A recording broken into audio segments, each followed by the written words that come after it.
Good morning, everyone. Hope everyone is having a wonderful day. And thanks for joining me, because the decision for the UK Charity Commission is out in Britain. The decision, the Charity Inquiry, Watchtower Bible Tract Society of Britain. And I will put the link down below to this. And before I get into the actual report, I just want to mention, I usually don't talk about, all the stuff that I'm doing behind the scenes. I may mention it generally. It's like, yeah, a lot going on behind the scenes. But it was so nice to be personally thanked by the commission. And I want to read the email I got from them. And I'm sure it's just a form email that just went out to everybody. But just to be acknowledged for my help and sending them so much. And I have been helping them since, like 2014, 2015, something like that. Back when they originally announced that there was going to be this commission, I started, sending them information and sending survivors their way. And so I started crying when I got this email, because just to be acknowledged for everything that I do behind the scenes was very gratifying. I'm grateful. So it's from the Charity Commission for England and Wales. Dear Mike and Kim Brooks, today the Commission concluded its inquiry into Watchtower Bible Tract Society, and a copy of the press release and inquiry report can be found in the link below. And like I said, I'll put this link down below. I am writing to you as you have previously engaged with the Charity Commission regarding this inquiry, and I wanted to take this opportunity to thank you again for your assistance and the information and personal experiences you shared with the inquiry. They have the link, and then it says, yours sincerely, the Charity Commission. So just to be acknowledged, like I said, made me very happy this morning. Very happy. And I'm not going to read the entire thing because it's actually quite lengthy. But like I said, you can go and read this. And there are a couple of interesting things that I just wanted to mention.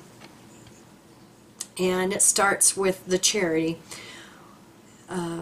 Subheading, the charity. Watchtower Bible Tract Society of Britain, the charity, was registered with the Commission on October 27, 1999. It is governed by Memorandum and Articles of Association dated October 8, 1999, as amended by Special Resolutions dated April 19, 2000, November 2013, and April 19, 2016. Its charitable objects are to advance the Christian religion as practiced by the body of Christian persons known as Jehovah's Witnesses, JW, by preaching the gospel of God's kingdom, yeah, we know that, producing and distributing Bibles and other religious literature, yeah, promoting religious worship, promoting Christian missionary work, advancing religious education, maintaining one or more religious orders or communities of special ministers of Jehovah's Witnesses. And that was the interesting one. One or more religious orders. And I'm going to mention, because when you scroll down you will see some of their other charity incorporations. In practice, the charity fulfills these objects by acting as a capital finance body for the other Jehovah's Witness organizations in England and Wales. The charity does not work directly with beneficiaries. And then they have a link to the Register of Charities, so you can check it out. Because in Britain, their financials have to be public. So, then they go into the background and issues under investigation. And we know this was an investigation into the CSA and the problems of how the organization has been hiding it for decades. Decades. And so they go through all this, Commission's role in safeguarding, conduct of the inquiry, litigation, investigation phase, and that's where we came in back in 2014 into the investigation phase, and we started getting them elders letters, elders manuals, and I know of several others that helped. Now when you scroll down to findings, organizational structure of Jehovah's Witnesses. And I'm going to put up a screenshot and just mention, some of this, because we always like to cover like all their little tentacles and finances and stuff like that. And we know they just pass the buck, basically. It's like, oh, well, this organization has nothing to do with this organization. This one, you can't sue this one because they have nothing to do with congregations, like they're claiming in the Montana case. Okay, figure 1. At the top, governing body Jehovah's Witnesses based in USA. Britain Branch Office, overseen by Britain Branch Committee. Then underneath that is the Watchtower Bible Tract Society of Britain, a registered charity. The Christian Congregation of Jehovah's Witnesses.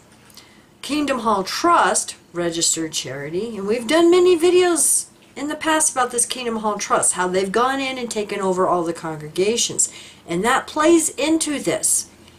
Because here in the United States, the Watchtower Bible Tract Society of New York and the Watchtower Bible Tract Society of Pennsylvania and the Christian Congregation of Jehovah's Witnesses and the Religious Order of Jehovah's Witnesses, well, they're all different corporations, and they say, oh, well, we don't have anything to do with that. You need to, this part of the corporation, yeah, it's just a shell game with this organization.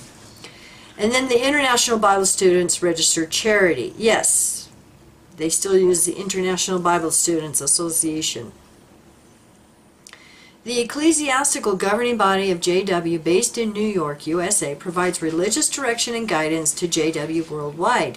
This guidance is communicated through the religious publications of JW, such as the Watchtower Magazine or jw.org. Then they go on to talk about these different departments and that assist congregation elders in their duty. Within the JW structure in England and Wales, there are 4 further organizations, some which are registered charities. And then it says footnote number 4. And you can scroll down and they have the footnotes. And then, like I said, they mention, the ones I just mentioned, they go through descriptions of those. Now this, on D, it says the Christian Congregation Jehovah's Witnesses, CCJW. This is an unincorporated association created in July of 2011, which is responsible for communicating spiritual guidance and advice provided by the Britain Branch Committee Service Desk and or the global governing body to congregation elders and sometimes congregations directly. Sorry for the noise, the dogs are in here. It took over this role from the charity from September 2011 onwards.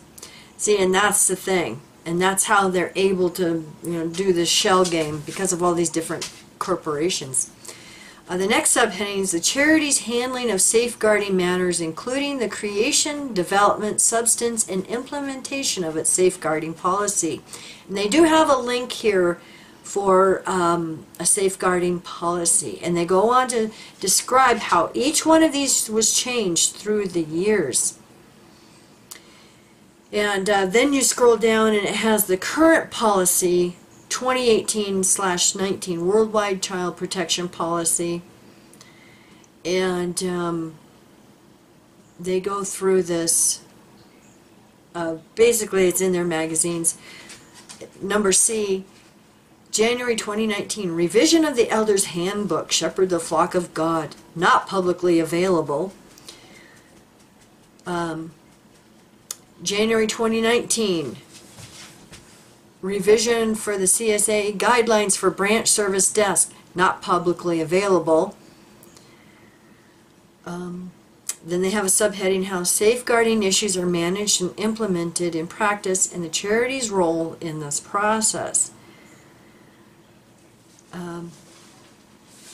As set out above, the inquiry finds that there has been a child safeguarding policy in place for JW from the beginning of 2011 onwards. Even though the policy has been reviewed a number of times, the advice provided to elders has not been amended significantly. Because we know they still didn't report it. Elders are able to refer to the core safeguarding policy documents for advice and guidance. They are also able to seek support and guidance from the Britain Branch Office Service Desk in how best to manage a safeguarding issue. The Service Desk is able to seek legal advice from the legal department of the Britain Branch Office. So there we know that the Britain Branch has their own legal department too. The inquiry finds that the charity no longer has a role in this process. Interesting.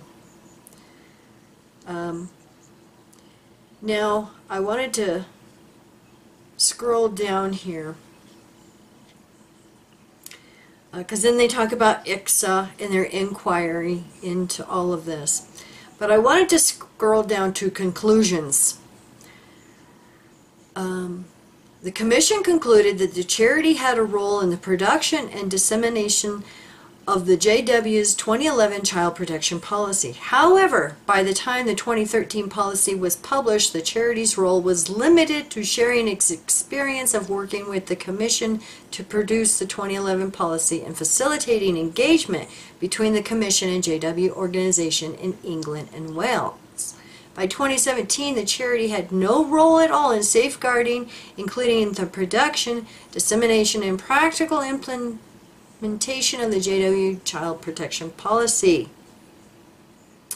The charity neither provides any services to children nor any services which they consider to be regulated activity. In addition, it no longer has a role in the dissemination of spiritual guidance and advice. The role was taken on by the CCJW in 2011. See, well, Watchtower of Britain no longer, handles this. Now it's the Christian Congregation. They pull the same thing in the courts. And like I said, it's just horrific. It's just horrific how, they just try to, like I said, do this little shell game. The Commission concludes that the charity is not the organization that is currently directly responsible for the safety of JW beneficiaries, including children. Currently, the child protection policy used by JW is prepared in the USA and is a global policy used by JWs across the world. Too bad they don't just instantly report any allegations. Following the merger of Kingdom Hall Congregation Charities with the Kingdom Hall Trust, and we've done several videos about this, how they just came in and took over, and now congregations don't even pay their own bills. This Kingdom Hall Trust has control of all the funds and everything.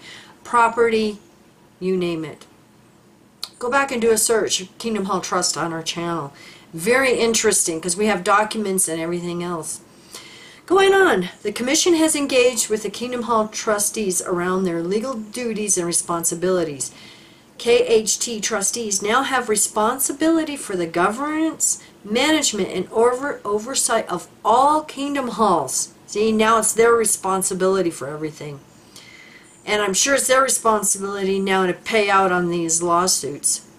The Commission is now working with KHT trustees to ensure that they have the relevant safeguarding policies, guidance, and procedures, and that the trustees are fulfilling their legal duties and responsibilities appropriately. I doubt it. Then they have a litigation timeline, and like I said, and then at the bottom they've got all the references they mention. So, very interesting. Very interesting.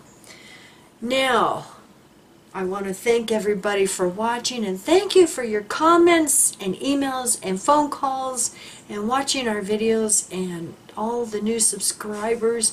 We appreciate it so much. Oh my goodness, I couldn't believe, the views on my past few videos and the new subscribers. So thank you, everybody, because we couldn't do this without all of you, and all of you sending me links and information on conventions. And I am going through all of those because we have gotten quite a few. So thank you. Thank you. We couldn't do this without you, and you're very much appreciated. We appreciate all of you. So you all have a wonderful weekend. Bye.